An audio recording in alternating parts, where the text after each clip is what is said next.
This is docu-series. Some interesting information here in regards to biblical giants. And the shout outs to D. White on this one. They're talking now of this new docu-series that's about to launch.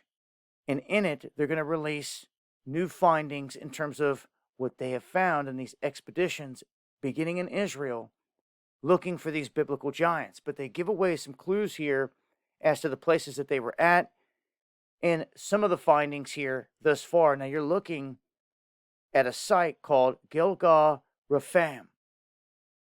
This is a very intricate series of rings that sits up in the Golan. And that's where they start. They go biblical with this, right where the Nephilim started, the whole story. Mount Hermon. Talked about this so many times on the live streams. Me and Casey in the past broke down the scar on the earth up there from where something hit it or landed there or something and left an imprint at this location. The UN also has a base up there, and Israel is always creeping up the side of the Golan, launching missiles from it down and into Syria. Well, this is big time in terms of biblical history. This is where the famous Og was said to be. Okay, this wheel of giants is what this is called right here. They're now saying that this rock formation in the Golan, that from the ground it appears as a random pile of rocks, but when you start to rise above it, it starts to get quite impressive. It reveals itself to be 5 concentric rings, with the outer ring measuring more than 500 feet wide. At the center of this mound, there's loose stone of over 65 feet in diameter, and it's over 16 feet tall. Now, this is covering a central chamber that is carved into the solid rock bed below. Now, they're saying that this place began construction somewhere around 3500 BCE or further back. The purpose of the site, still a mystery. They're debating back and forth. They say potentially something could be buried here. They're saying also that bodies could have been laid out here to decompose in this spot, and then they took the bones over to another spot. They compare this to the Serpent Mound in Ohio, which I've been to and I've got drone footage of as well.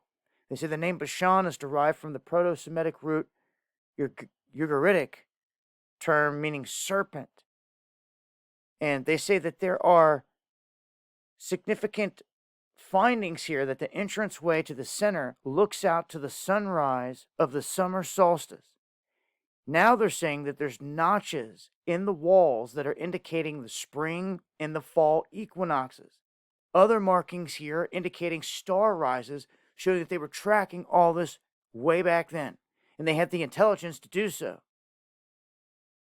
So they're saying that this would have allowed this site to be used to predict the beginning of different seasons, which is a critical survival skill. So this is all coming out of the same area of the biblical Og, the flood, going into Deuteronomy. As in, Og was named in Deuteronomy 3:11 as the only remaining man from the Rephaim, from these giants. And to get his size, all you got to do is measure his bed that they told you how big it was. 14 foot long, 16 foot wide. 14-foot long bed, huh? Yeah, he was a giant. And that's some of the latest stuff that they're talking about here. There's going to be new information released in this docuseries. I'll update on the live streams as we get closer or as I hear that that's out, and with any other information. Follow me on Twitter and Getter. You'll find links below, and hit that subscribe button for more. This has been docu-series. Much love, y'all.